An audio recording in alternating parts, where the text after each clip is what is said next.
তুমি কি জানো উম্মত, আমি 23টা বছর টানা তোর জন্য কেঁদেছিলাম উম্মত।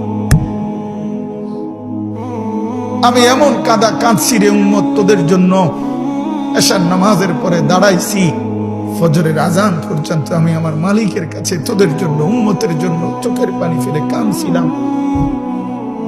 আমার এত চোখের পানি তোর দিল গলাইতে পারলো না। আমি তায়েফের পাথরের আঘাতে আমার পিঠটা চালনির মতো ছিদ্র ছিদ্র হয়ে গেছে রক্তে। আমি বুকে পেটে 2টা পাথর বাঁধছি ক্ষুধার কষ্টে।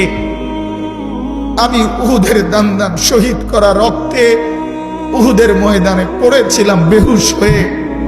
আমার ঘরের চুলায় 3 মাস রান্নার জন্য কোনোদিন চুলায় আগুন জ্বলে নাই।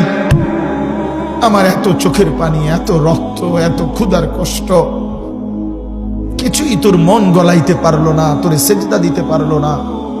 এটা আমার সামনে কি আনলা? আমি এই আমল নামা নিয়ে আল্লাহর সামনে কেমনে দাঁড়াবো? আমি কেমনে বলবো আমার মালিকের কাছে? আমি কি সুপারিশ করব?